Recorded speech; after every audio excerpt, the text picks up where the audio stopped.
business in Africa. You can't afford to be without Africa Investor.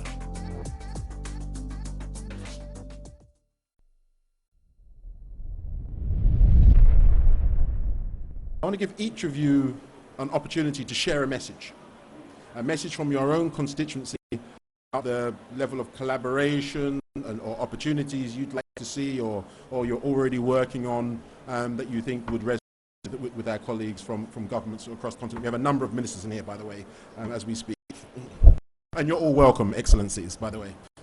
Thank you very much. I think early adoption of the international sustainability standard has a potential to unlock a much higher volume of investment into Africa, because Africa companies will become eligible for international investors, and we will also make sure we work on capacity building to get African companies' jurisdictions ready for their early adoption. Fantastic, excellent. I think the key thing that we as the International Energy Agency would like to see from all countries in Africa is for them to seize the opportunity to be part of the new energy economy.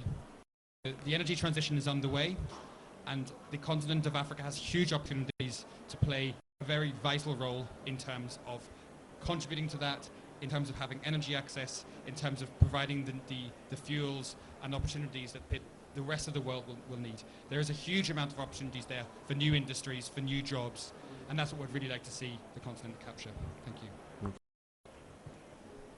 Thank you both. I won't say that accountants will save the world, and I think we just heard why, if an Africa can join the accountants in doing that. I think I would just call on you to build bridges between the issues that we're dealing with, climate and nature, so COP27 and COP15, between stakeholders, governments, private sector, civil society, and actually between the kind of partnerships that are needed, like the JTIAs to advance. We need public, private, and civil society buy-in and participation to make this happen.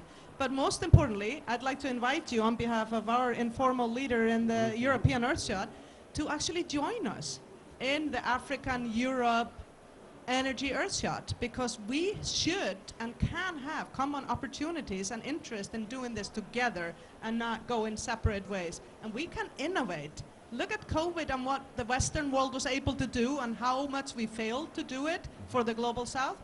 Let's not repeat that.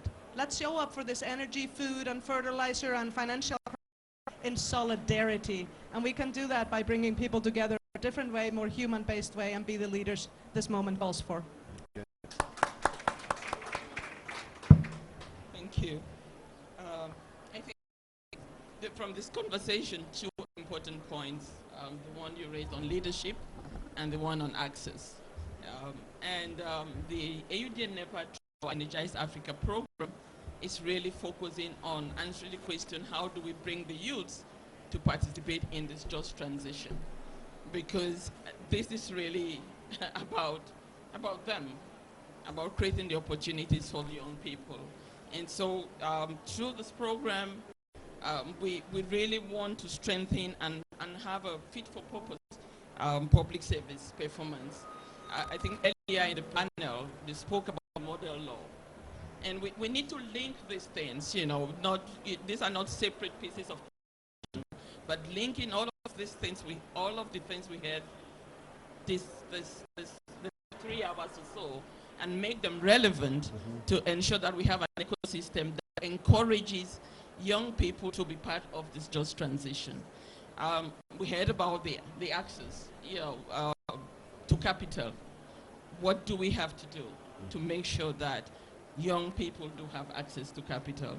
Our program on Energize Africa will be working with all member states to address these questions. Again, creating enabling environment for investors to come in. It will be working on that. Working with young people to have startups. Now, the startups need a comprehensive ecosystem that supports them. So it's not just about the capital access, but all the issues such as intellectual property rights that will make them viable participants in the markets. So through our Energize African program, we will be working with all member states to ensure that young people are part and parcel of this just transition. Thank you very much, Estherine. Wonderful way to finish. I mean, when you consider that we are, what, 25% of the world's youth today, by the end of the century, going to be 50% of the world's youth.